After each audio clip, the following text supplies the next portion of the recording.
ورحمۃ اللہ وبرکاتہ۔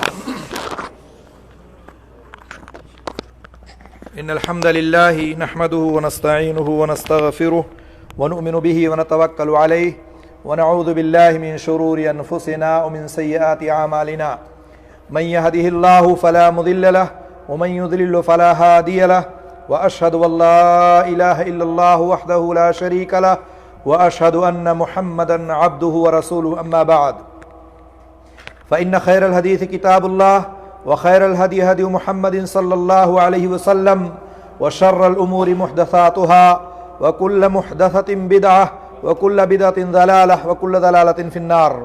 أعوذ بالله من الشيطان الرجيم، بسم الله الرحمن الرحيم۔ يا أيها الذين آمنوا اتقوا الله حق تقاته ولا تموتن إلا وأنتم مسلمون۔ يا أيها الناس اتقوا ربكم الذي خلقكم من نفس واحدة وخلق منها زوجها وبث منهما رجالا كثيرا ونساء واتقوا الله الذي تساءلون به والأرحام إن الله كان عليكم رقيبا۔ يا أيها الذين آمنوا اتقوا الله وقولوا قولا سديدا يصلح لكم أعمالكم ويغفر لكم ذنوبكم ومن يطع الله ورسوله فقد فاز فوزا عظيما۔ وقال الله تعالى وما من دابة في الأرض إلا على الله رزقها۔ معزز سامعین اور حاضرین، اللہ رب العزت کی تعریف و توصیف کے بعد درود و سلام نازل ہوں محمد رسول اللہ صلی اللہ علیہ وسلم پر۔ آج جس موضوع پر میں گفتگو کرنا چاہتا ہوں وہ ہے رزق کے اسباب۔ رزق کے وہ کون سے اسباب ہیں جو آپ اگر کرتے ہیں تو آپ کی روزی روٹی میں اضافہ ہوتا ہے، بڑھوتری ہوگی۔ ظاہر سی بات ہے، آپ جانتے ہیں کہ دنیا میں جتنے لوگ بھی رہتے اور بستے ہیں سب کی یہی کوشش ہے کہ میری روزی روٹی میں اضافہ ہو جائے، بڑھ جائے، میں زیادہ سے زیادہ مالدار ہو جاؤں، اللہ تعالیٰ میری روٹی روزی میں بڑھوتری کر دے۔ ہر آدمی کی کوشش ہوتی ہے، کیا عالم، کیا جاہل، کیا چھوٹا، کیا بڑا، بوڑھا، سب کی یہی تگ و دو اور کوشش ہوتی ہے۔ لیکن ان اسباب کو اگر وہ اپناتا ہے جن اسباب کو اللہ اور اس کے رسول نے ہمیں بتلایا ہے تو یقین مانیے کہ اس سے ضرور اضافہ ہوگا اور بڑھوتری ہوگی۔ اور اس کے ساتھ ساتھ اگر کوئی بندہ یہ سوچ لے کہ میں ہر وہ عمل کروں گا جس کو اللہ اور اس کے رسول نے بتلایا ہے تو مزید اضافہ تو ہوگا ہی ہوگا، اور اس کے مقدر میں جو لکھا ہوگا وہ اس کو ضرور ملے گا۔ ایک انسان کتنی بھی کوشش کرتا ہے، سامنے والے سے حسد کرتا ہے، جلن کرتا ہے، رشک کرتا ہے کہ مجھے بھی اتنا مل جائے، میں بھی ویسے ہی مالدار ہو جاؤں، لیکن مقدر کا بڑا کھیل ہے، تقدیر کا، قسمت کا بڑا کھیل ہے۔ جتنی اس کے تقدیر میں روزی لکھی ہوئی ہے اتنا ملے گا اس کو، چاہے جتنی کوشش کر لے وہ۔ لیکن اسباب اگر اپناتا ہے وہ تو اللہ تعالیٰ کہیں نہ کہیں سے ایسے اس کو روزی دے دیتا ہے جس کو سوچ نہیں سکتا ہے، وہ ہم گمان نہیں ہو سکتا اس کو۔ تو سب سے پہلے بات یہ جان لیں کہ انسان کے پیدا ہونے سے پہلے ایک ماں اور باپ کی ملاپ سے ماں کے رحم مادر میں باپ کے پشت سے، پیٹھ سے ایک نطفہ نکلتا ہے پانی کا، جو ماں کے پیٹ میں جاتا ہے، رحم میں جاتا ہے۔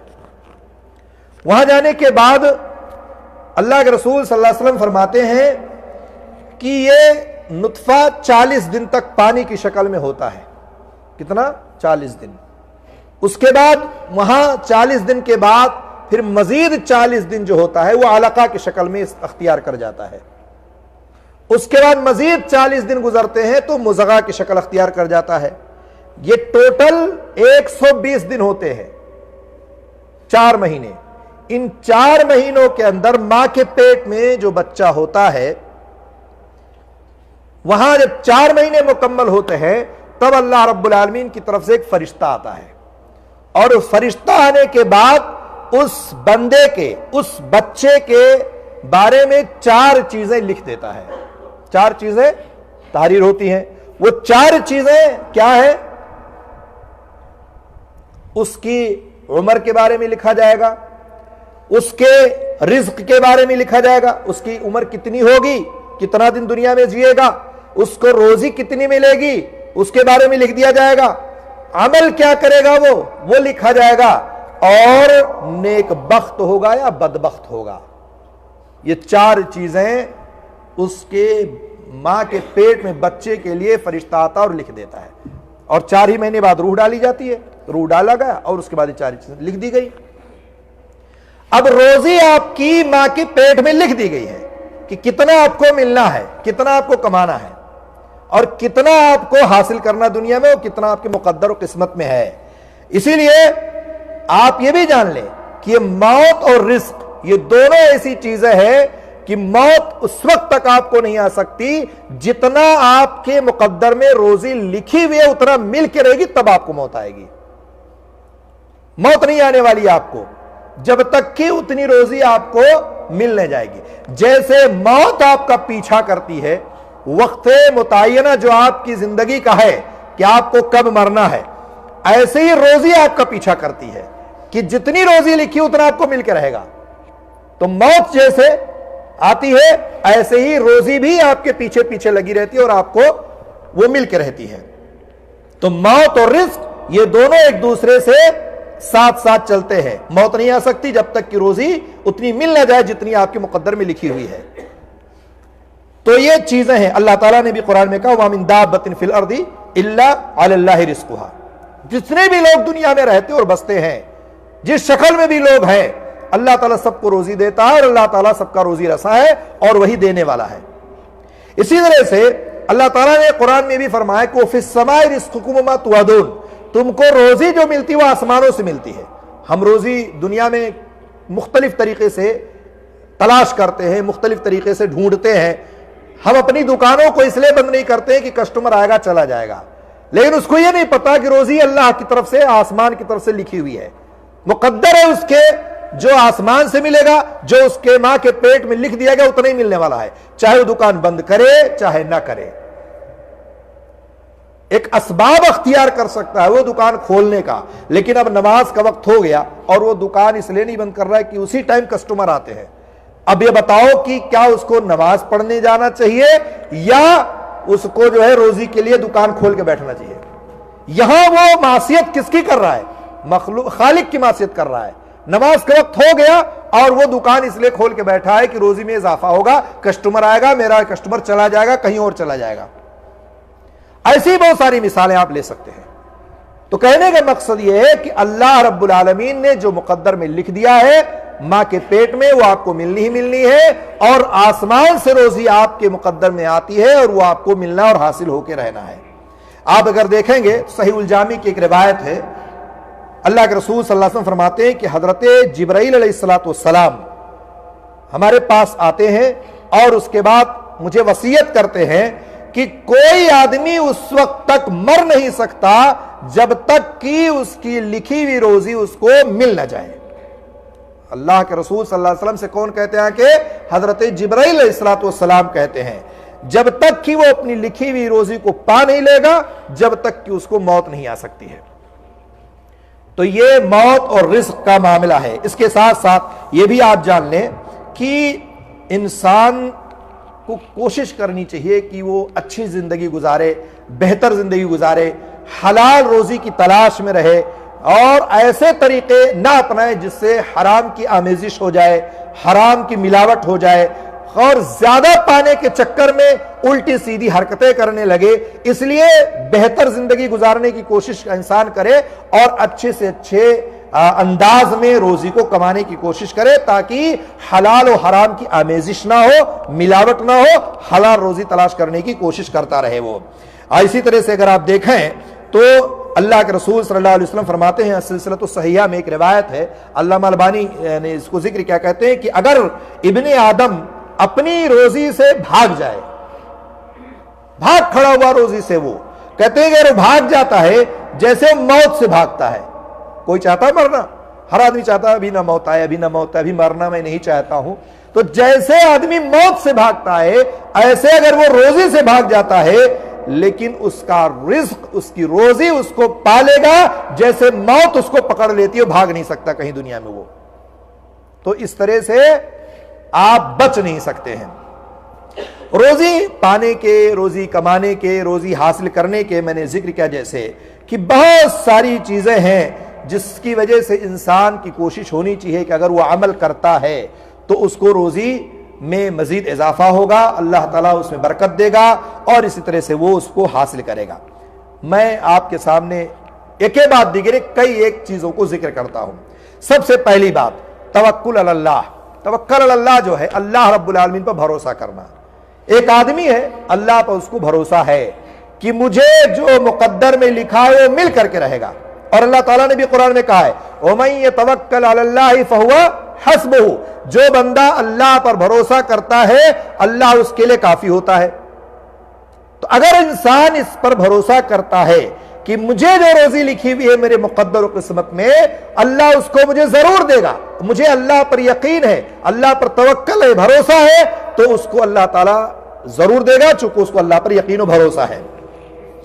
آپ دیکھیں مثال دی اللہ کے رسول صلی اللہ علیہ وسلم نے، ایک روایت میں سنن ترمذی کی روایت ہے، روایت حسن ہے، کہا اللہ کے رسول صلی اللہ علیہ وسلم نے کہ لو انکم توکلون لو انکم کنتم توکلون علی اللہ، اگر تم اللہ رب العالمین پر ایسے بھروسہ کرتے ہو جیسے اس پر بھروسہ کرنے کا حق ہے، جیسے کرنا چاہیے ویسے بھروسہ کرو۔ بھروسہ تو بہت سارے لوگ کرتے ہیں نا، لیکن ڈھلمل یقین ہوتے ہیں، ہوگا نہیں ہوگا، پتہ نہیں صحیح ہے یا نہیں صحیح ہے، پتہ نہیں یہ کام کرے گا نہیں کرے گا، پتہ نہیں یہ دکان کھولوں چلے گا نہیں چلے گا، بہت سارے انسان ہوتا ہے۔ یعنی بھروسہ کرے جیسے اس پر بھروسہ کرنے کا حق ہے، کامل یقین، مکمل یقین کرے، وہ مکمل بھروسہ کرے۔ تو اللہ کے رسول مثال دیتے ہیں، کہتے ہیں کہ لَرَزَقْتُمْ كَمَا تَرْزُقُ الطَّيْرُ تَغْدُو خِمَاسًا وَتَرُوحُ بِطَانًا، اللہ رب العالمین تم کو ایسے ہی روزی دے گا جیسے اللہ تعالیٰ پرندے کو روزی دیتا ہے، صبح خالی پیٹ جاتا ہے اور شام کو بھر پیٹ واپس آتا ہے۔ یہ مثال دی اللہ کے رسول صلی اللہ علیہ وسلم نے۔ پرندوں کو ہم نے دیکھا کہیں پورے سال کا غلہ اکٹھا کر کے رکھے ہو، 10-20 کلو چاول لا کر کے اپنے گھونسلے میں رکھ لیا ہو کہ مجھے اس میں جو ہے روزی میری اکٹھی کر لیں گے، نہیں کہ بارش آئے گی، سیلاب آئے گا، اس کے بعد کھیتی کھلیان کے سب ختم ہو جائے گا، کہاں سے لائیں گے؟ وہ صبح اٹھتا ہے، ادھر ادھر گزرتا ہے، جاتا آتا ہے، اور اللہ تعالیٰ اس کے پیٹ کو بھر دیتا اور چل کے چلا۔ اس کو یقین ہے، بھروسہ ہے۔ اللہ کے رسول نے اس پرندے کی مثال دی۔ میں نہیں کہتا کہ آپ اپنی روزی کو نہ رکھیں یا اپنی تمام ضروریات زندگی کو نہ لا رکھیں اور اللہ پہ بھروسہ کر کے بیٹھ جائے۔ اور ویسے میں آپ کو اس پہ ایک اور حدیث سنا دیتا ہوں۔ اللہ کے رسول صلی اللہ علیہ وسلم کی ایک حدیث ہے کہ من اصبح منکم آمنا فی سربہ، جو شخص اس حالت میں صبح کرتا ہے، ٹھیک ہے، کہ وہ امن و امان میں ہوتا ہے، سکون میں ہوتا ہے، وَمُعَافًا فِي جَسَدِهِ، اور اس کا جسم جو ہے ہر قسم کی بیماریوں سے پاک ہے، پریشان نہیں ہے، وہ بیمار نہیں ہے، وہ وَعِندَهُ قُوتُ يَوْمِهِ، اور اس کے پاس ایک دن کا کھانا موجود ہے۔ اللہ کے رسول نے ایک دن کا لفظ یوم کا لفظ استعمال کیا ہے، وَعِندَهُ قُوتُ يَوْمِهِ۔ اللہ کے رسول نے کیا فرمایا؟ کہا فَكَأَنَّمَا حِيزَتْ لَهُ الدُّنْيَا، گویا کہ اس نے پوری دنیا سمیٹ لی، پوری دنیا اس کو مل گئی ہے۔ ایک دن کا کھانا اگر کسی کے پاس ہو، صبح سے لے کے شام تک ناشتہ، دوپہر، شام کا کھانا اتنا ہے کہ وہ کھا سکتا ہے، تو گویا کہ پوری دنیا اس کو مل گئی ہے۔ امن و امان ہے کسی کے پاس، کسی کا جسم بیماریوں سے پاک ہے تو بہت ساری چیزیں اس کو مل گئی، گویا کہ دنیا اس کو مل گئی ہے۔ ایسے ہی اگر کوئی بندہ کہا کہ توکل کرتا ہے، اللہ پر بھروسہ کرتا ہے، اللہ کے رسول نے پرندے کی مثال دے کر کے سمجھایا ہے کہ اور توکل پر یقین رکھتے ہوئے وہ کام کرتا ہے تو اللہ تعالیٰ اس کو روزی دے گا اور اس کے روزی میں اضافہ بھی کرے گا، بڑھوتری بھی کرے گا۔ تو توکل یہ بہت بڑی بات ہے اور ہمیشہ انسان کو اللہ پہ بھروسہ رکھنا چاہیے۔ کہیں ڈھلمل یقین اگر آپ ہو گئے اور آپ کا توکل اور بھروسہ ذرہ برابر بھی ادھر ادھر ہوا تو یہ جان لیجئے کہ معاملہ پھر گڑبڑ ہے۔ توکل کے بعد دوسری بات دیکھیں، اللہ کے رسول نے کیا کہا کہ تقوی اختیار کرو۔ تقوی قرآن میں بھی بہت ساری دلیلیں ایسی ہیں اور حدیث میں بھی بہت ساری دلیلیں ایسی ہیں۔ اللہ کے رسول نے کہا، اللہ تعالیٰ فرماتا ہے وَمَن يَتَّقِ اللَّهَ يَجْعَلْ لَهُ مَخْرَجًا وَيَرْزُقْهُ مِنْ حَيْثُ لَا يَحْتَسِبُ، جو بندہ اللہ رب العالمین سے ڈرتا ہے اللہ رب العالمین کا خوف اپنے دل میں رکھتا ہے، اللہ تعالیٰ اس کے لیے راستے کو آسان کر دیتا ہے، راستہ کھول دیتا، اوپن کر دیتا ہے۔ اور کہا وَيَرْزُقُهُ مِنْ حَيْثُ لَا يَحْتَسِبُ، ایسی جگہ سے اللہ اس کو روزی دیتا ہے جس کو وہ گمان بھی نہیں کر سکتا ہے۔ بعض دفعہ ایسا ہوتا نہیں ہے، آپ کو کوئی ایسا کسٹمر فون کر دیتا ہے جو ہزاروں ریال کا آپ کو فائدہ پہنچنے والا ہوتا، آپ سوچ یار فلاں آدمی فون کر دیا، اتنا بڑا کام مل گیا۔ آپ سوچ بھی نہیں سکتے کہ میں ایک عام آدمی، ایک چھوٹا آدمی، ایک چھوٹا گاڑی بنانے والا، ورکشاپ چلانے والا، ایک عام حداد ہو، نجار، اتنا بڑا کام مل گیا کہ سالوں کام کروں تو ختم نہ ہو اور بہت سارے پیسے اس میں ملیں گے اور میری روزی میں تو بڑی اضافہ ہو گیا، بس زیادتی ہو گئی۔ آپ تصور نہیں کر سکتے ہیں۔ کیوں؟ اللہ کے رسول نے، اللہ تعالیٰ نے یہ بتایا کہ اس کی وجہ کیا ہے؟ اگر آپ کے دل میں اللہ کا خوف ہے، ڈر ہے، تقوی ہے، آپ ویسے ہی ڈرتے ہیں جیسے اللہ سے خوف کھانے کا حق ہے، تو اللہ تعالیٰ آپ کے لیے روزی کے راستے کھول دیتا ہے، بڑھا دیتا ہے، اور ایسی جگہ سے روزی دیتا ہے کہ آپ وہم و گمان میں بھی آپ کے نہیں گزر سکتا ہے کہ یہ کہاں سے مجھے مل گیا اور کہاں سے آ گیا یہ۔ اور ایسا ہمارے ساتھ بارہا ہوا ہے، آپ کے ساتھ بھی بارہا ہوا ہوگا، اور ایسے سے ہوتے ہیں لوگوں کے ساتھ۔ لیکن یقیناً آپ کے اندر تقوی ہونا چاہیے، خوف اور ڈر اللہ کا ہونا چاہیے۔ اس کے علاوہ اگر آپ دیکھیں، اللہ تعالیٰ نے سورہ آل عمران میں، سورہ اعراف میں ایک مقام فرمایا کہ اگر بستی والے اللہ کا خوف کرتے، کھاتے اور اللہ سے ڈرتے تو اللہ تعالیٰ ان کے لیے آسمان و زمین سے روزی کے سارے راستے کو کھول دیتا، دہانے کو کھول دیتا۔ یہاں بھی اللہ نے تقوی کا لفظ استعمال کیا ہے کہ اللہ کا خوف و ڈر اگر کوئی بھی اہل قریہ، بستی، آپ، ہم اگر رکھتے ہیں تو اللہ رب العالمین اس کے ذریعے سے ہمارے لیے آسمان سے اور زمینوں سے روزی کے دہانے کو کھول دیتا، راستے کو اوپن کر دیتا ہے۔ تو اللہ کا خوف و ڈر یہ روزی میں بڑھوتری کے ذریعے ہے، اور اس طرح سے ہمیں روزی ایسی جگہ سے ملتی ہے جہاں سے ہم گمان بھی نہیں کر سکتے ہیں۔ اس کے علاوہ اگر آپ دیکھیں، تیسرا سبب یہ ہے کہ توبہ اور استغفار کرنا۔ دو سبب میں نے بیان کیا آپ کو، ایک سبب کیا تھا؟ اللہ پر بھروسہ کرنا، دوسرا سبب کیا تھا؟ تقوی اختیار کرنا، اور تیسرا سبب کیا ہے؟ توبہ کرنا، استغفار کرنا۔ ظاہر سی بات ہے، کوئی بندہ یہ نہیں کہہ سکتا ہے کہ میں گنہگار نہیں ہوں۔ ایک اگر انسان ہے تو ضرور اس سے غلطیاں کہیں نہ کہیں ہو ہی جاتی ہے، اگر غلطی نہ کرے تو پھر انسان نہیں، وہ کہیں نہ کہیں ضرور اس سے کوتاہی ہو ہی جاتی ہے، چاہے جانے انجانے میں ہو جائے، بھول چوک سے ہو جائے، جان بوجھ کے کر بیٹھے، تو اس کو چاہیے کہ توبہ کرے، استغفار کرے۔ سورہ نوح میں اللہ تعالیٰ نے، سورہ نوح میں اللہ تعالیٰ نے بہت لمبی تفصیل ذکر کیا، کئی آیتوں پر مشتمل ہے۔ کہا اللہ تعالیٰ نے کہ فَقُلْتُ اسْتَغْفِرُوا رَبَّكُمْ إِنَّهُ كَانَ غَفَّارًا، اگر تم استغفار کرتے ہو، اللہ سے معافی مانگتے ہو، توبہ کرتے ہو، تو یہ جان لو کہ اللہ تعالیٰ بہت بڑا بخشنے والا ہے۔ وَيُرْسِلِ السَّمَاءَ عَلَيْكُمْ مِدْرَارًا، اگر استغفار کرتے ہو، معافی مانگتے ہو، اللہ کے سامنے روتے اور گڑ گڑاتے ہو، اپنے گناہوں سے معافی مانگتے ہو، اللہ تعالیٰ آسمان سے موسلا دھار بارش کا نزول فرمائے گا۔ وَيُمْدِدْكُمْ بِأَمْوَالٍ، اور تمہارے مال میں بڑھوتری کرے گا۔ وَبَنِينَ، تمہاری اولاد میں بھی اضافہ کرے گا۔ اگر کسی کے پاس اولاد نہ ہو تو استغفار کثرت سے کرے، کثرت سے استغفر اللہ کہے، کثرت سے جو استغفار کے صیغے مختلف ہیں اس کو پڑھے۔ اگر کسی کو مال نہیں ملتا ہے، مال نہیں کسی کے پاس، تو کثرت سے استغفار پڑھے۔ کسی کو تنخواہ نہیں مل رہی ہے، کسی کی تنخواہ کم ہے، کسی کی تنخواہ میں تمام ضروریات پوری نہیں ہو پا رہی ہے، بہت سارے مسائل ہوتے ہیں انسان کے ساتھ، تو کثرت سے استغفار پڑھے، اور جہاں رہے وہاں پڑھے۔ یہ نہیں ہے کوئی پابندی اس میں کہ آپ ڈیوٹی پہ تو نہیں پڑھ سکتے ہو، یہ کوئی پابندی نہیں ہے کہ آپ گاڑی چلا رہے ہو تو نہیں پڑھ سکتے ہو۔ یہاں نہ کفیل کا ڈر، نہ مدیر کا ڈر، نہ ڈیوٹی کا ڈر، نہ صبح نہ شام، نہ دن نہ رات، جہاں ہو اپنی زبان کو ہلاتے رہو، استغفر اللہ استغفر اللہ استغفر اللہ کہتے رہو۔ اللہ کے رسول صلی اللہ علیہ وسلم ایک مجلس میں 70 بار، 100 بار استغفر اللہ پڑھتے تھے۔ ہمارے ہاں ہمارا آپ کا کیا حال ہے؟ پوری مجلس گزر جاتی ہے، ہم ایک بار بھی اپنی زبان سے استغفر اللہ نہیں کہتے ہیں۔ یہ کمیاں ہیں کہ نہیں ہمارے اندر؟ کوئی مشکل کام نہیں ہے اس میں، نہ آپ کو وضو بنانا ہے، نہ طہارت کا مسئلہ ہے، نہ کھڑے ہو کے پڑھنا ہے، نہ بیٹھ کے پڑھنا ہے، کوئی پابندی نہیں آپ کو اس میں، نہ ریاکاری ہے اس میں. جیسے آپ نماز پڑھتے ہو تو کہتے ہیں ریاکاری ہے، دکھلاوا ہے، خوب بنا سوا کے پڑھ رہا ہے، کوئی دیکھ رہا ہے تو صدقہ دے رہے تو ریاکاری ہو سکتا ہے، حج عمرہ کرنے جا رہے تو ریاکاری ہو سکتا ہے. ہر ہفتے عمرہ کرنے جا رہے ہیں، ہر سال حج پہ جا رہے ہیں، آپ کوئی بھی عمل کرتے ہیں جو ظاہری طور پر تو ریاکاری آپ کے اندر آ سکتی ہے، دکھلاوا آ سکتا ہے. لیکن جتنے اذکار ہیں، استغفار ہے، آپ کو صرف زبان ہلانے ہیں اور زبان ہلاتے رہیے. کوئی ریاکاری، کوئی ہاں ریاکاری اس میں بھی لوگ کرتے ہیں. کیسے؟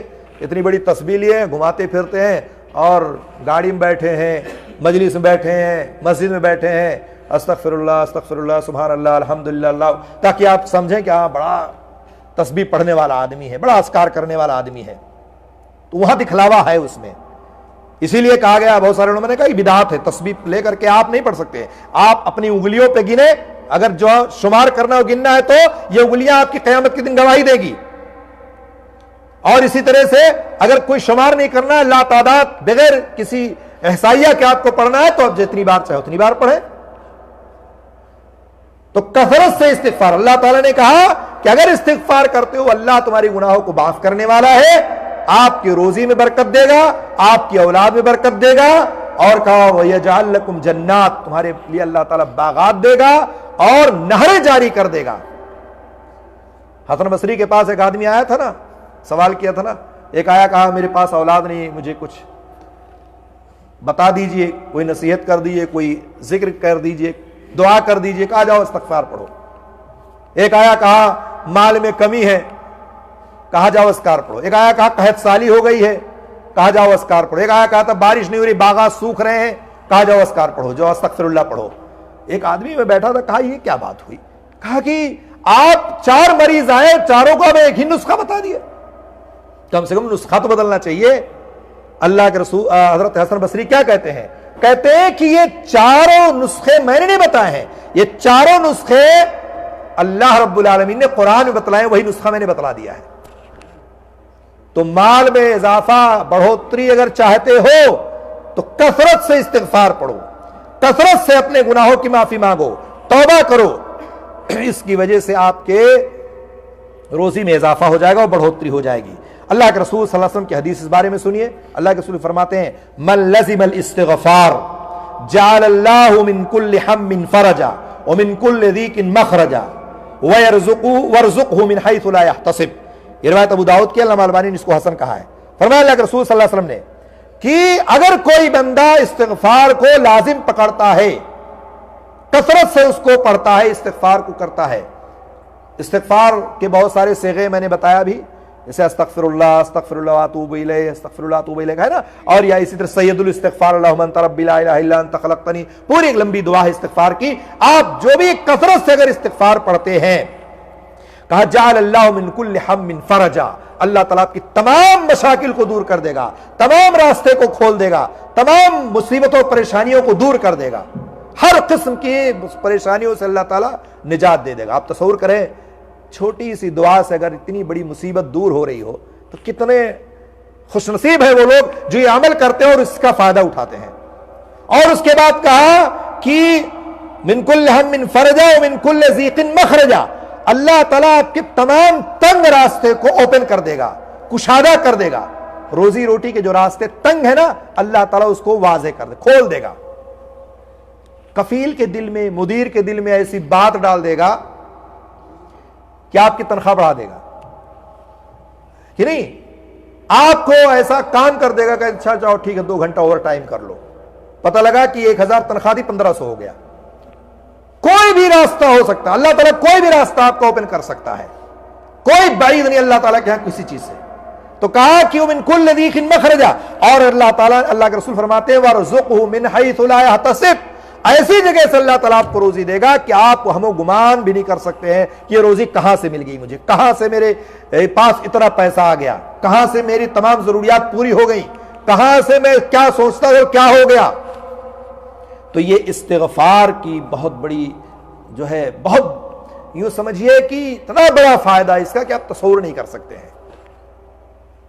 تو اس لیے ہمیشہ استغفار کیا کرو، جہاں موقع ملے وہاں آپ ضرور اس کو پڑھا کرو، اس کے بڑے فوائد ہیں اور بہت زیادہ اس کے فائدے ہیں اور اس کی بڑی فضیلت ہے۔ اگر صرف استغفار پہ اگر آپ کبھی تقریر سنیں، بہت سارے مشائخ نے آپ کو سنا ہوگا، تو بڑی لمبی تقریر کر سکتے ہیں اس پہ، اس لیے ہمیشہ ہمیں اس کو پڑھتے رہنا چاہیے۔ اس کے ساتھ ساتھ چوتھی بات یہ ہے کہ صلہ رحمی کریں آپ۔ صلہ رحمی بھی بہت اہم چیز ہے، اکثر و بیشتر لوگ اس میں ٹوٹ جاتے ہیں۔ کیوں ٹوٹ جاتے ہیں؟ اس کی وجہ یہ ہے کہ سامنے والا آپ کو اتنی تکلیفیں دیتا ہے، اتنا پریشان کرتا ہے، آپ جوڑنا چاہتے ہیں وہ توڑنا چاہتا ہے، آپ قریب لانا چاہتے ہیں وہ بھاگنا چاہتا ہے، آپ چاہتے ہیں کہ معاملہ حل ہو جائے لیکن آپ سے قریب جب ہوتا ہے تو آپ کو نقصان پہنچانا چاہتا ہے۔ یہ صلہ رحمی بھی بڑی عجیب چیز ہے اور اس میں بہت سارے لوگ پریشان ہیں اور بہت سارے لوگ اس سے دکھی ہیں کہ یہ معاملہ ہمارے ساتھ ہوتا ہے۔ صلہ رحمی کے بارے میں اللہ کے رسول صلی اللہ علیہ وسلم کی حدیث ہے کہ من احب ان یبسط له فی رزقہ وینسوا له فی اثرہ فلیصل رحمہ۔ اللہ کے رسول فرماتے ہیں کہ اگر کوئی بندہ یہ چاہتا ہو کہ اس کی روزی میں اضافہ ہو اور اس کی عمر لمبی کر دی جائے، چاہتا کہ میں زیادہ دن دنیا میں جیوں، چاہتا کہ میری روزی میں اضافہ کر دیا جائے، بڑھوتری کر دیا جائے، تو اللہ کے رسول نے کہا کہ اس کو چاہیے کہ صلہ رحمی کرے۔ کس کے ساتھ؟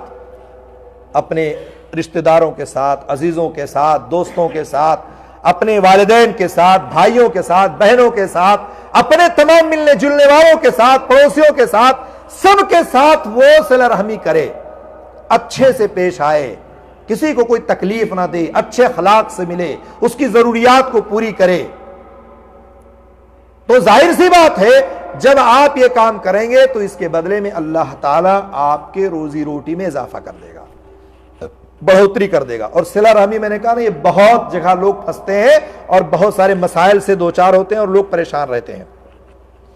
کتنے لوگوں کی شکایتیں ہیں، کتنے لوگ آتے ہیں اور کہتے ہیں میں اپنے بھائی کو قریب لانا چاہتا ہوں، میرا بھائی مجھ سے دور بھاگتا ہے، میں اپنے بھائی کو قریب کر دیتا ہوں، اس کے بعد کوئی نہ کوئی ایسا معاملہ درپیش آ جاتا ہے کہ پھر دوری اختیار کر لیتا ہے، میں کھانے پہ بلاتا ہوں وہ کھانا نہیں کھاتا ہے، میں شادی بیاہ میں دعوت دیتا ہوں وہ آتا ہی نہیں ہے، اگر وہ آ بھی گیا تو ہر طرف سے وہ میرا ہی راستہ کاٹنے کو لگا رہتا ہے کہ کسی طرح سے اس کو کمزور کر دو، کسی طرح سے اس کو جو ہے توڑ دو، کسی طرح سے اس کو پریشان کرو۔ مختلف طرح کے مسائل لوگوں کے ساتھ ہیں، لیکن آپ یہ جان لیجئے کہ صلہ رحمی اگر جو شخص کرتا ہے اور جس میں پہل کرتا ہے اور جو قریب ہوتا ہے، اللہ رب العالمین کے نزدیک وہ بڑا محبوب بندہ ہوتا ہے اور اللہ تعالیٰ جانتا ہے کہ اس میں غلطی کس کی، کوتاہی کدھر سے ہو رہی ہے۔ اسی لیے صلہ رحمی کرو۔ دنیا والے کیا کرتے ہیں، سامنے والے کیا کرتے ہیں، کتنے لوگ تو اپنے والدین سے پریشان ہیں، والد سے پریشان ہیں، آپ والد کو پیسہ دیتے، خرچہ دیتے، پھر بھی آپ کے خلاف کھڑے رہتے ہیں، والدہ کو پیسہ دیتے، والدہ آپ کی طرفداری نہیں کرتی، دوسرے بیٹے کی کرتی ہے۔ کتنے لوگ ایسے ہیں، یہ شکایتیں لوگوں کی ہیں، لیکن آپ کا کام کیا ہے؟ ان کے حقوق کو ادا کرنا۔ آپ ان کے حقوق ادا کریں، ان کے ساتھ صلہ رحمی کریں، آپ ان کے ساتھ اچھا برتاؤ کریں، اللہ رب العالمین سے آپ جو ہے اجر کی امید رکھیں، باقی دنیا والوں سے کوئی آپ اجر کی امید نہ رکھیں، احسان نہ جتلائیں، آپ اپنا کام کرتے جائیں، اس کے بدلے میں اللہ تعالیٰ آپ کی روزی روٹی میں اضافہ کرے گا، آپ کی عمر لمبی کر دے گا، ایسی جگہ سے روزی دے گا جس کو آپ سوچ بھی نہیں سکتے ہو، ہم گمان بھی نہیں کر سکتے ہو۔ تو صلہ رحمی ضرور کیا کرو۔ پانچویں بات یہ ہے کہ روزی روٹی میں اضافہ کے لیے آپ کو اسباب اختیار کرنے پڑیں گے۔ اسباب، سبب، جیسے آپ مثال کے طور پر نوکری کرو، آپ کھیتی باڑی کرو، آپ جو ہے کوئی مصنع، کوئی کارخانہ چلاؤ، آپ کہیں پڑھاؤ لکھاؤ، گاڑی چلاؤ، کوئی بھی کام آپ کو کرنا پڑے گا۔ آپ ہاتھ پہ ہاتھ دھرے بیٹھے ہوئے روم میں نہ بیٹھ جاؤ کہ اللہ تعالیٰ نے تو کہا کہ میں روزی دوں گا، اللہ تعالیٰ روزی سے ہارے ہوا، مجھے تو ملنا ہی ملنا کہیں نہ کہیں سے، جتنا میری مقدر میں اتنا مجھے مل کے رہے گا۔ آپ یہ سوچیں گے نا؟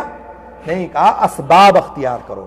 اللہ تعالیٰ نے قرآن کریم میں فرمایا ہے هو الذی جعل لکم الارض ذلولا فامشوا فی مناکبها وکلوا من رزقہ والیہ النشور۔ اللہ تعالیٰ نے کہا یا ایھا الذین آمنوا اذا نودی للصلاۃ من یوم الجمعہ فاسعوا الی ذکر اللہ وذروا البیع ذلکم خیر لکم لعلکم تعقلون۔ کہنے کا مقصد یہ ہے کہ اسباب اختیار آپ کو کرنا ہے. آپ ہاتھ پہ ہاتھ دھرے اگر بیٹھے رہیں, کام نہ کریں, آپ جو ہے ڈیوٹی نہ کریں, نوکری نہ کریں, گاڑی نہ چلائیں, کھیتی باڑی نہ کریں, مصنع کارخانہ نہ چلائیں, تو کیا آپ پا سکتے ہیں اتنا؟ ہرگز نہیں پا سکتے ہیں. ہو سکتا ہے اتنا ہی مقدر میں آپ کے لکھا ہو کہ آپ بیٹھے رہو گے, آپ کو اسے کھانا ملے گا بس. تو اسباب اختیار کرنے چاہیے. بہت سارے لوگوں کا حال یہی ہے کہ بس نہیں کوئی کام مل رہا ہے تو کبھی ان کے ساتھ کھا لیے, کبھی ان کے پاس کھا لیے, کبھی یہاں چائے پی لی, کبھی وہاں چائے پی لی. بھیا کہ کام کیوں نہیں کرتے؟ ہمارے لائق کوئی کام ہی نہیں ملتا ہے. یعنی وہ اپنا ایک بنا کے رکھے موڈ کہ میں کام کروں گا تو یہی کروں گا, اس کے علاوہ کوئی کام نہیں کر سکتا, میں گاڑی ہی چلا سکتا ہوں. لیکن کچھ لوگ ایسے ہوتے ہیں کہ جو بھی کام ملے گا وہ میں کروں گا. کوشش کرنا, سعی کرنا ہمارا کام ہے, ہماری ذمہ داری ہے. اور میں یہ چاہوں گا کہ جو چاہے آدمی, اللہ تعالیٰ نے اس کو طاقت دی ہے, قوت دی ہے, اللہ رب العالمین نے اس کو صحت دی ہے, تندرستی دے رکھی ہے, تو روزی کمانے کی خاطر جو چاہے وہ کرے, کوشش کرے, اس میں بھاگنا نہیں چاہیے اس کو. تب آپ کی روزی میں اضافہ ہوگا, بڑھوتری ہوگی. ورنہ اتنا ہی ہوگا کہ آپ صبح شام کھا لو, کسی کے ہمیشہ محتاج بنے رہو گے, آپ کے بچے, آپ کے گھر والے ہمیشہ محتاج بنے رہیں گے, اور میاں بیوی میں ہر دم جھگڑا ہوگا. ہوتا کہ نہیں ہوتا ہے؟ آپ جب کما کے نہیں دو گے تو روزانہ میاں بیوی میں جھگڑا ہوتا ہے. کبھی علاج کا معاملہ آ گیا, کبھی مہمان آ گیا, کبھی شادی بیاہ کا معاملہ آ گیا, کبھی عقیقہ ولیمہ آ گیا, کبھی بیماری آ گئی, پتہ لگا آپ کے پاس کچھ نہیں ہے, تب آپ کی بیوی, آپ کے بچے آپ سے لڑنا جھگڑنا شروع کر دیتے ہیں. تو کوشش کرنا, اسباب اختیار کرنا, یہ ہماری ذمہ داری ہے اگر چاہتے ہو کہ روزی میں اضافہ اور بڑھوتری ہو. اس کے ساتھ ساتھ چھٹا معاملہ یہ ہے, چھٹی بات یہ ہے کہ دعا کرو ہمیشہ. کتنے بھائیوں کو ہم نے دیکھا ہے اس معاملے کو لے کے کبھی دعا نہیں کرتے کہ اللہ ہماری روزی میں اضافہ کر دے. وہ دعا کریں گے کہ ہمیں اللہ تندرستی دے دے, ہمیں صحت دے دے, دعا کریں گے کہ اللہ تعالیٰ مجھے سعودیہ بھیج دے, مجھے کفیل اچھا مل جائے, یہ دعا کریں گے کہ یہ ہو جائے وہ جائے, لیکن اس لیے دعا نہیں کریں کہ اللہ ہمیں روزی اچھی سے اچھی دے دے.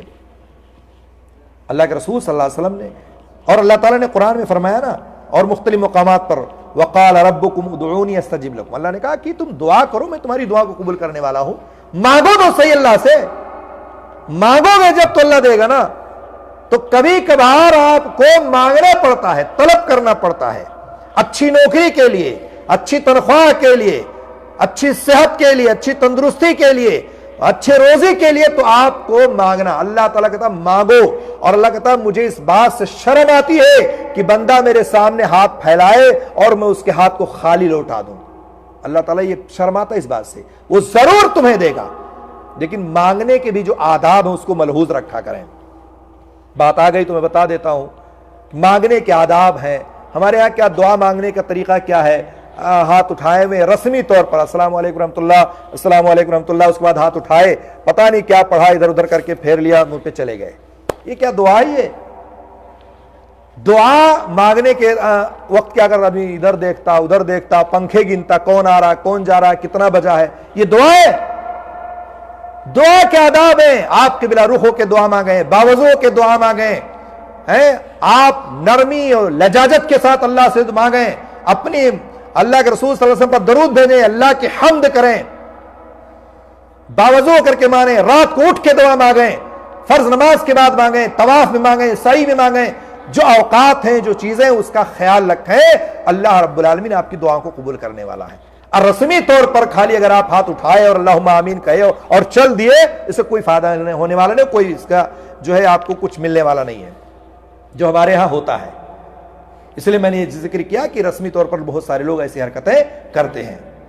تو دعا اللہ سے مانگے, اللہ نے کہا ادعونی استجب لکم, مجھے پکارو میں تمہاری دعاؤں کو قبول کرنے والا ہوں, میں تمہاری دعاؤں کو سننے والا ہوں.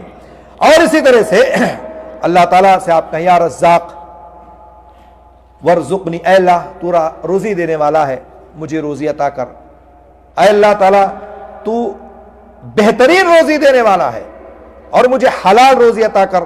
آپ کہیں اللہم انی اسألک رزقا طیبا, اے اللہ مجھے بہتر سے بہتر, اچھا سے اچھا روزی عطا فرما. حلال روزی کے لیے آپ دعا کریں, قناعت کے لیے دعا کریں کہ اللہ جتنا بھی دے مجھے اس میں قناعت ہو جائے, تو اس لیے دعا کریں گے آپ تو اللہ رب العالمین آپ کو روزی دے گا اور آپ کی دعا کو قبول کرے گا۔ تو اس لیے جب بھی آپ نماز پڑھیں، غیر نماز ہو، اذان اور اقامت کے درمیان ہو، فرض نماز کے بعد ہو، یا اسی طرح سے جو بھی وقت اور مکان جہاں دعا کی قبولیت کی جگہیں ہیں، وقت ہے، ان اوقات میں آپ ضرور دعا کریں، اللہ تعالیٰ آپ کو ضرور اس میں روزی میں اضافہ کرے گا اور بڑھوتری کرے گا۔ اس کے ساتھ ساتھ ساتویں بات یہ ہے کہ اللہ کی دی ہوئی نعمتوں پر شکریہ ادا کریں۔ شکر ادا کرنا بڑی ضروری، جان لیجیے آپ اچھے سے اچھا کھاتے ہیں، آپ اچھے سے اچھا پہنتے ہیں اور اپنے بچوں کو، گھر والوں کو کھلاتے ہیں، اس کے باوجود اگر آپ شکر نہیں ادا کریں گے تو کتنا معاملہ خطرناک ہو سکتا ہے۔ قرآن میں اللہ تعالیٰ نے کہا ہے لَئِن شَكَرْتُمْ لَأَزِيدَنَّكُمْ، اگر شکریہ ادا کرو گے اللہ کا تو اللہ تعالیٰ آپ کو مزید دے گا، مزید بڑھا چڑھا کے اللہ تعالیٰ دے گا۔ وَلَئِن كَفَرْتُمْ، اگر نہ شکری کرو گے اِنَّ عَذَابِي لَشَدِيدٌ، تو یہ جان لو میرا پکڑ بہت سخت ہے۔ تو اللہ نے اگر آپ کو صحت دے رکھی، تندرستی دے رکھی، اچھا کھانا، اچھا پہننا، اچھا اوڑھنا، اچھا بچھونا، اچھی تنخواہ، اچھی نوکری، اچھا سب کچھ ہے، تو آپ ہمیشہ اللہ کا شکر ادا کریں۔ یہ شکر ادا کرنا روزی میں بڑھوتری کا سبب ہے۔ اللہ تعالیٰ اس سے خوش ہوتا ہے کہ ہمارا بندہ ہماری تمام چیزوں کو استعمال کرتا ہے اور ہمارا شکریہ ادا کرتا ہے۔ تو اللہ تعالیٰ کے سامنے ہمیشہ آپ جو ہے شکریہ ادا کریں، اللہ تعالیٰ سے دعا کریں اور اللہ تعالیٰ سے جو بھی آپ کو ملا ہوا ہے ضرور اس کا شکریہ ادا کیا کرتے رہیں آپ۔ یہ ہمارے لیے بہت اہم اور بہت ضروری ہے۔ اس کے ساتھ ساتھ مختصر میں بات کو ختم کرنے کی کوشش کر رہا ہوں، اس کے ساتھ ساتھ آپ یہ جان لیں انفاق فی سبیل اللہ، اللہ کے راستے میں خرچ کیا کریں۔ اللہ کے راستے میں خرچ کرنے سے آپ کے روزی میں بڑھوتری ہوگی۔ اللہ تعالیٰ نے کہا وَمَا أَنفَقْتُم مِّن شَيْءٍ يُخْلِفُهُ وَهُوَ خَيْرُ الرَّازِقِينَ، اگر آپ اللہ کے راستے میں خرچ کرتے ہیں اللہ تعالیٰ آپ کو اس سے بہتر روزی دینے والا ہے، آپ کی روزی میں اضافہ کرے گا، بڑھوتری کرے گا۔ اور ایک روایت میں اللہ کے رسول نے فرمایا کہ ہر بندہ روزانہ جب صبح کرتا ہے تو دو فرشتے آتے ہیں اور دونوں فرشتے جو ہے آواز لگاتے ہیں اور کیا کر دے اس کی روزی میں۔ دوسرا کیا کہتا ہے اللہم آتی ممسکن تلفن، اللہ تعالیٰ یہ تو اپنے مال کو پکڑ کے رکھا، بخیلی کرتا ہے، یہ تو دیتا ہی نہیں کسی کو، اس کے مال کو تلف کر لے، چھین لے، کھینچ لے۔ جتنا آپ روزی میں اب اللہ کی دی ہوئی نعمتوں کو، اللہ کی دی ہوئی دولت کو خرچ کریں گے اللہ تعالیٰ اتنا ہی زیادہ اس میں اضافہ کرے گا، بڑھوتری کرے گا۔ اللہ کے رسول کی حدیث ہے کہ ما نقصت صدقۃ من مال، آپ کے مال میں سے کمی ہو ہی نہیں سکتی ہے اگر آپ صدقہ دیتے ہیں تو، خیرات دیتے ہیں تو۔ کوئی یہ نہ سوچے کہ میرے پاس 1 لاکھ تھا، میں نے 2,500 زکوٰۃ کا نکال دیا، وہ بھی فرض زکوٰۃ، یار 2,500 تو کم ہو گیا۔ کم نہیں ہوا ہے بلکہ آپ کا مال محفوظ ہو گیا، آپ کا مال شریعت کی نگاہ میں درست ہو گیا، آپ فرض کی ادائیگی سے جو ہے ہٹ گئے ہیں۔ اسی طرح سے آپ اگر ویسے بھی عام صدقات و خیرات ہمیشہ کرتے رہتے ہیں تو آپ کے لیے بہت فائدہ ہے۔ ہمارے ہاں بہت سارے بھائی ہیں، سال گزر جاتا کسی کو 1 ریال بھی نہیں دیتے ہیں، 1 چائے بھی نہیں پلاتے ہیں۔ کتنے لوگ آپ کو ایسے ملیں گے اگر کہو بھائی کہ کم سے کم آپ مثال کے طور پر ایک مہینے میں 2,000 کماتے ہیں، 3,000 مہینے کا کماتے ہیں تو کم سے کم 50 ریال 100 ریال تم نکال سکتے ہو۔ آپ موبائل میں 150-200 ریال مہینے کا خرچ کرتے ہو کہ نہیں کرتے ہو؟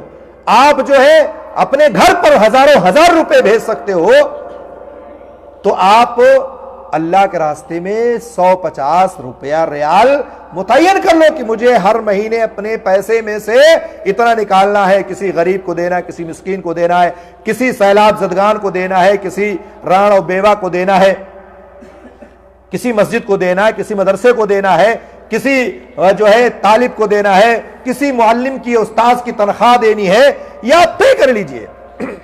اچھا کچھ لوگ ایسے بھی ہیں کہ دیتے تو خوب ہیں لیکن ان کی نیت جو ہوتی ہے وہ گڑبڑ ہوتی ہے۔ اگر نیت خراب ہو گئی تو جان لیجیے کوئی فائدہ ملنے والا نہیں ہے۔ نیت درست ہونی چاہیے، صالح ہونی چاہیے۔ اور کچھ لوگ تو ایسے ہیں کہ ان سے کہو کہ بھئی زکوٰۃ نکالتے ہو؟ ہاں نکالتا ہوں، لیکن نیت تو نہیں کہ میں نے کی زکوٰۃ ہی کا پیسہ۔ اگر زکوٰۃ کا پیسہ آپ نے فرض زکوٰۃ نیت آپ کی نہیں ہے تو ادا ہوگا نہیں ہوگا۔ کبھی آپ کی جو ہے اس کی آواز چلی گئی، آپ کی ضروری ہے کہ نیت درست ہو، اور کسی بھی عمل کی قبولیت کے لیے ضروری ہے کہ آپ کی نیت درست ہو، یعنی خالص ہو، اور اسی طرح سے ضروری ہے کہ آپ اللہ اور رسول کے مطابق ہو. تو اس لیے یہ ہمارے لیے بہت اہم ہے کہ ہم اللہ کے راستے میں خرچ کریں, اللہ کے راستے میں لوگوں کو دیں جتنا ہو سکے. اس میں کوئی شرط نہیں ہے کہ آپ کسی کو 1 ریال کیوں دے رہے ہو, آپ 1 دو 1000 دو 1 لاکھ دو 1 کروڑ دو, جتنی استطاعت اتنی تو دے سکتے ہو, تو اتنا آپ ضرور نکالا کریں اور دیا کریں اللہ کے راستے میں. میں ہمیشہ اپنے بہت سارے ساتھیوں سے کہتا ہوں کہ آپ اگر بیمار پڑ جائیں, آپ کی بیوی بیمار ہو جائے, آپ کا لڑکا بیمار ہو جائے, آپ ڈاکٹروں کو 1 لاکھ روپیہ بیک وقت جا کے گن کے آ جاتے ہیں, ہسپتالوں میں دے کے آ جاتے ہیں آپ کہ نہیں آتے ہیں؟ کسی طرح ہمارے بچے کی جان بچا لیجیے, جتنا پیسہ ہوگا میں دوں گا. لیکن اس کو یہ نہیں پتا کہ اگر ہم اللہ کے راستے میں خرچ کرتے ہیں تو بہت ساری بیماریوں سے صدقہ جو ہے ہمیں بچا لیتی ہے, بہت ساری بیماریوں سے آپ کو بچاتی ہے. آپ کا یہ مال جو اللہ کے راستے میں ہر مہینے ہر دن نکالتے ہیں, آپ سال میں نکالتے ہیں, آپ کو بیماریوں سے محفوظ رکھتی ہے, بہت ساری بیماریوں سے آپ کو دور کر دیتی ہے. لیکن ہم 1 لاکھ 2 لاکھ ڈاکٹر کو گن کے چلے آئیں گے, لیکن کسی غریب و مسکین کو ہم 10 20 50 نہیں دے سکتے ہیں. مال میں جب آپ نکالو گے تو اللہ تعالیٰ بہت ساری بیماریوں کو دور کر دے گا آپ سے. اور یہ نیت ہونی چاہیے کہ میں دے رہا ہوں, انشاءاللہ اللہ تعالیٰ ہمیں اس کی حفاظت فرمائے گا. جیسے میں کہتا ہوں نا کہ آپ اذکار پڑھتے ہو, اذکار کی بات پھر آئی, اگر آپ اذکار پڑھتے ہو, صبح شام کے اذکار, نماز کے بعد اذکار, ویسے بھی اذکار پڑھتے رہتے ہو, تو شیطان کا حملہ آپ پر نہیں ہو سکتا ہے, چونکہ وہ اذکار آپ کو گھیرے میں رکھتا ہے, کسی بھی طرح سے آپ پر وہ حملہ ہو ہی نہیں سکتا ہے, چونکہ اللہ رب العالمین آپ کو اسے محفوظ رکھتا ہے. اور وہ میں نے اس سے پہلے بتایا تھا کہ اگر آپ صبح لا الہ الا اللہ وحدہ لا شریک لہ لہ الملک و لہ الحمد وہو علی کل شیء قدیر پڑھ لیں صبح 100 بار, تو پورا دن شیطان آپ کا کچھ نہیں بگاڑ سکتا, آپ اس سے محفوظ رہیں گے. شام پڑھ لیں تو پوری رات تک آپ کو کچھ نہیں بگاڑ سکتا, آپ اس سے محفوظ رہیں گے. تو اللہ کے راستے میں خرچ کرنے سے آپ بیماریوں سے محفوظ رہیں گے. اس کی بہت ساری مثالیں ہیں, وقت نہیں کہ میں مثالیں بیان کروں, اور تازہ مثالیں بہت لوگوں کے پاس ہیں کہ اللہ تعالیٰ نے ان کو بہت ساری بیماریوں سے, کینسر جیسی بیماریوں سے اور دیگر بہت ساری بیماریوں سے اللہ تعالیٰ نے ان کو بچایا ہے.